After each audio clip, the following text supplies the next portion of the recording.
नमस्कार दोस्तों, आप देख रहे हैं HVS स्टडीज़ और इस वीडियो में आपके लिए 9 अगस्त 2023 का करंट अफेयर लेकर आ गए हैं। करंट अफेयर के साथ साथ स्टैटिक जीके और रिलेटेड करंट अफेयर्स का रिवीजन करते हुए चलेंगे।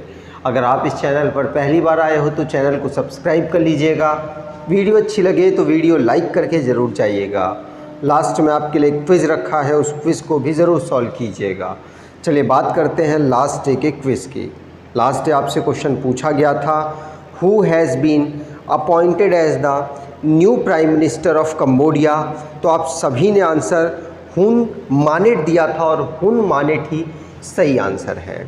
आज के पहले क्वेश्चन की बात करें। पहला क्वेश्चन है, empowered measures which are seen in the news are associated with which organisation. तो सशक्तिकरण उपाय जो समाचार में दिखाई दे रहे हैं किस संगठन से संबंधित हैं। आंसर होगा ये वर्ल्ड हेल्थ ऑर्गेनाइजेशन से संबंधित है। इसमें सशक्तिकरण मतलब एम्पावर की बात की गई है। तो वर्ल्ड हेल्थ ऑर्गेनाइजेशन ने पिछले 15 सालों में लगभग 71% ग्लोबल पॉपुलेशन जो कि 5.6 बिलियन पीपल की होती है, इसमें इन्होंने तंबाकू जो सेवन करते थे उनको रोका है अलग अलग पॉलिसीज़ बनाकर, जिससे कि लोगों का जीवन बेहतर हो पाया है, उनका जीवन बच पाया है। और ये WHO के द्वारा रिपोर्ट में बताया गया और एम्पावर के माध्यम से इस रिपोर्ट को जारी किया गया WHO वर्ल्ड हेल्थ ऑर्गेनाइजेशन ने, जिसको फॉर्म किया गया था 7 अप्रैल 1948 को। और ये यूनाइटेड नेशन की एक स्पेशलाइज्ड एजेंसी है। इसका हेडक्वार्टर जिनेवा स्विट्ज़रलैंड में है, जिसके हेड इस समय पर इथियोपिया के टेड्रोस अधनन है। अगला क्वेश्चन, विच स्टेट और UT has approved water tourism and adventure sport policy 2023। तो किस राज्य व केंद्र शासित प्रदेश ने जल पर्यटन और साहसिक खेल नीति 2023 को मंजूरी दे दी है। आंसर होगा ये उत्तर प्रदेश ने अपने यहाँ पर जो पर्यटन है और जो खेल की अलग अलग नीतियाँ हैं उनको प्रमोट करने की कोशिश कर रहा है, जिससे कि उनके यहाँ पर एडवेंचर स्पोर्ट्स के साथ डेवलप हो सके और टूरिज़्म को भी प्रमोट मिल पाए। तो उत्तर प्रदेश की कैबिनेट के द्वारा Uttar Pradesh water tourism and adventure sports policy 2023 को लॉन्च किया गया, जिसकी वैलिडिटी 10 साल होगी। और ये कोशिश करेंगे राज्य में वाटर टूरिज़्म को प्रमोट करने के साथ साथ वाटर स्पोर्ट्स को यहाँ पर प्रमोट करने में, जिससे कि यहाँ पर टूरिज़्म भी इंक्रीज़ हो सके और स्पोर्ट्स को भी बढ़ावा मिल सके।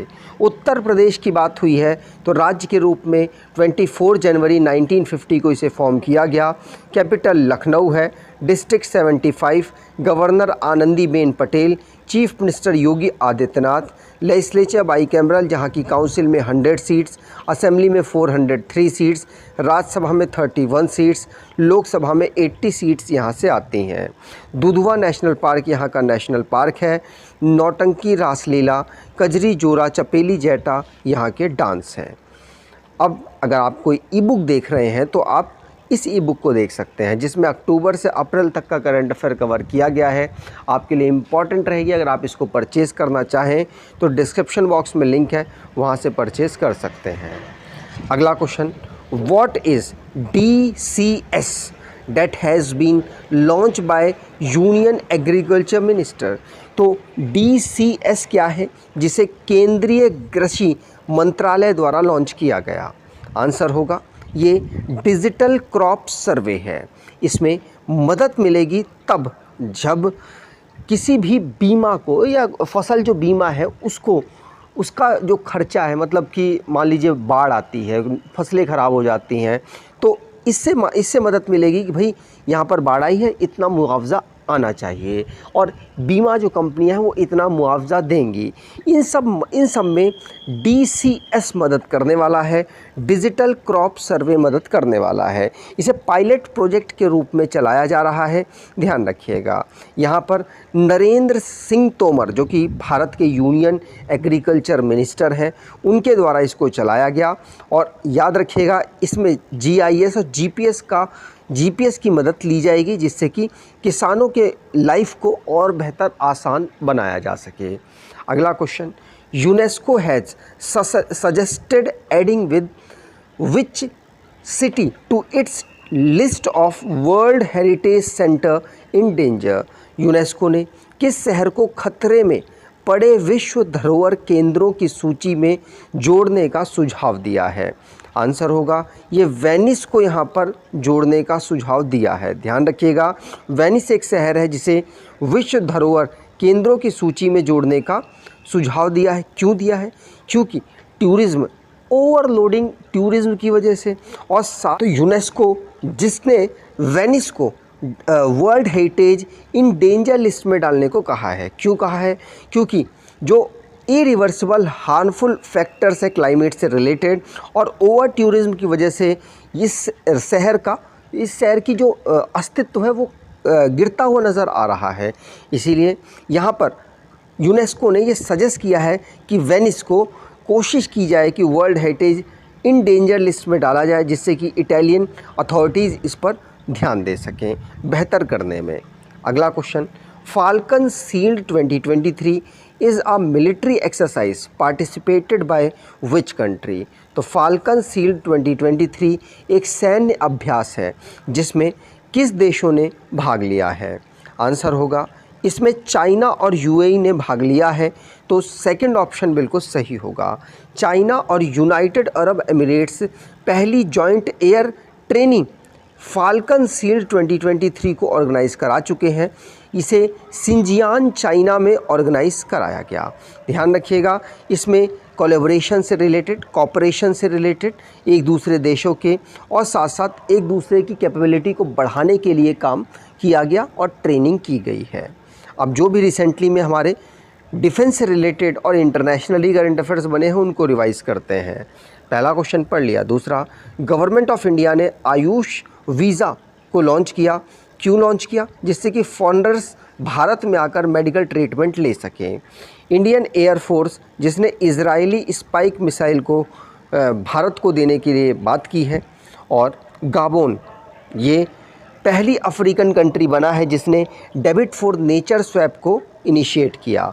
नाइजर के प्रेसिडेंट को अरेस्ट कर लिया गया और आर्मी का शासन वहां पर लगा दिया गया। रशिया ने सेक्स चेंज और ट्रांसजेंडर मैरिज को बैन कर दिया है। इटली जिसने सेकेंड वर्ल्ड वॉर में भारत के कंट्रीब्यूशन के लिए इंडियन आर्मी को यहाँ पर ऑनर किया है। इंडिया जिसने जापान के साथ कोलैब किया और सेमीकंडक्टर इकोसिस्टम डेवलप करने की तरफ आगे कदम बढ़ाया है। एआई ऑटोमेशन कंपनी सिंप्लीफाई जिसने इंश्योरेंस जीपीटी को लॉन्च किया, जो कि वर्ल्ड की पहली जनरेटिव एआई टूल इंश्योरेंस की है। भारत और बांग्लादेश जिसने बाइलेटरल ट्रेड पर एग्रीमेंट किया, जिससे कि लोकल करेंसी पर यहाँ पर ट्रेड हो पाएगा। अगला question, which Indian and American has been appointed as the new chief financial officer of Tesla? तो किस भारतीय अमेरिकी को टेस्ला के नए मुख्य वित्तीय अधिकारी के रूप में नियुक्त किया गया? आंसर होगा ये वैभव तनेजा को यहाँ पर नियुक्त किया गया है। सेकंड ऑप्शन यहाँ पर बिल्कुल सही होगा। तो भारतवंशी वैभव तनेजा जिनको चीफ फाइनेंशियल ऑफिसर के रूप में नियुक्त किया गया। ध्यान रखिएगा, ये इलेक्ट्रिकल व्हीकल मैन्युफैक्चरर कंपनी है टेस्ला। ध्यान रखिएगा, टेस्ला में यहाँ पर नियुक्ति इनकी हुई है। अगला question, who has become the second youngest Indian to score a 50 in T20 cricket? तो T20 क्रिकेट में अर्धशतक बनाने वाले दूसरे सबसे युवा भारतीय कौन बन गए?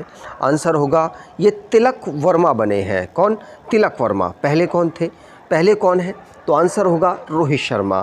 तो तिलक वर्मा याद रखिएगा, ये सेकंड यंगेस्ट इंडियन बन गए हैं जिन्होंने T20 का जो इंटरनेशनल क्रिकेट होता है उसमें 50 मार दी है इस फॉर्मेट में, और ये वेस्ट इंडीज़ के खिलाफ खेलते हुए इन्होंने मारी थी। 41 बॉलों में 51 की पारी खेली और रोहित शर्मा के बाद ये यंगेस्ट प्लेयर बन गए हैं, सेकंड यंगेस्ट बने हैं। अगला question, which country will host the 10-day Malabar exercise this year? तो इस वर्ष 10 वर्षीय मालाबार अभ्यास किस की मेज़बानी कौन सा देश करेगा? आंसर है ऑस्ट्रेलिया इसकी मेज़बानी करेगा। 4 देश इसके समूह हैं, भारत, जापान, यूएसए और ऑस्ट्रेलिया। और ऑस्ट्रेलिया इस बार मालाबार जो एक्सरसाइज़ है, नेवल एक्सरसाइज़ है, इसकी मेज़बानी करने वाला है। 4 देश मैंने आपको बता ही दिए इसमें भाग लेंगे। ऑस्ट्रेलिया में इसको 11 से लेकर 21 अगस्त तक ऑर्गेनाइज़ कराया जाएगा। मालाबार एक्सरसाइज़ को 1992 में स्टार्ट किया गया था। जापान ने इसमें 2015 में अपने आप को ज्वाइन कराया और ऑस्ट्रेलिया इसमें 2020 में इंक्लूड हुआ है। अगला question, who will lead the Indian team in the world athletics championship? तो विश्व एथलेटिक चैम्पियनशिप में भारतीय टीम का नेतृत्व कौन करेगा?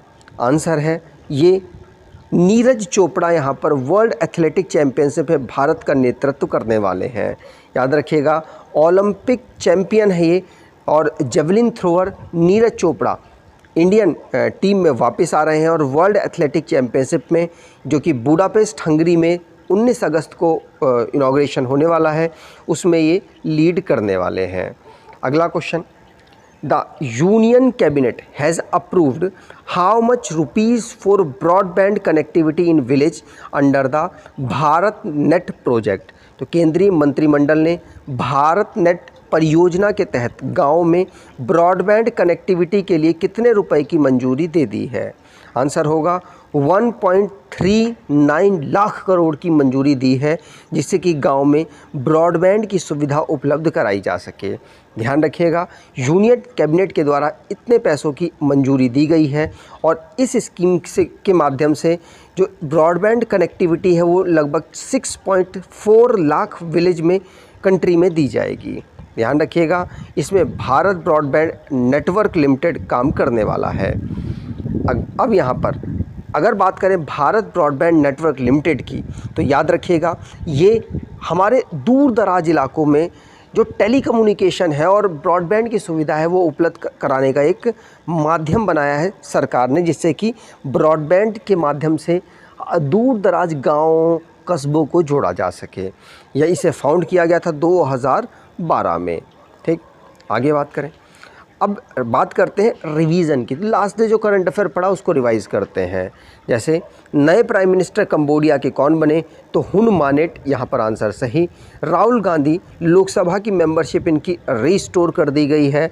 अदिति स्वामी जो कि यंगेस्ट वर्ल्ड चैम्पियन बने हैं आर्चरी में, जुलाई के महीने में।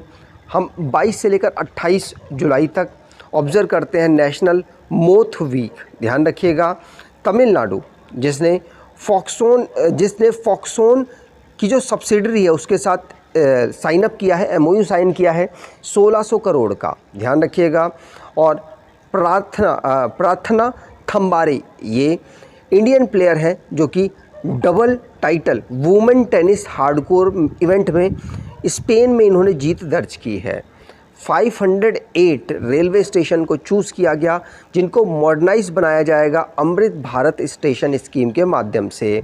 PFRDA जो कि इंटरमीडिएरीज़ को जो कि एनुटीज़ बिजनेस में हटाने वाला है, जिससे कि पेंशनर्स को बेनिफिट मिलेगा। कोलकाता जिसमें 132 डूरंड कप टूर्नामेंट ऑर्गेनाइज कराया जाएगा 3 अगस्त से। आज के क्विज़ की बात करें, who will lead the Indian team in the world athletic championship? Comment box में डिटेल में आंसर दीजिएगा। अगर आपको ये वीडियो अच्छी लगी है तो आपसे अनुरोध करूँगा वीडियो को लाइक कर दीजिएगा, चैनल को सब्सक्राइब कर लीजिएगा और एटलीस्ट अपने कुछ दोस्तों तक वीडियो को शेयर ज़रूर कीजिएगा। धन्यवाद।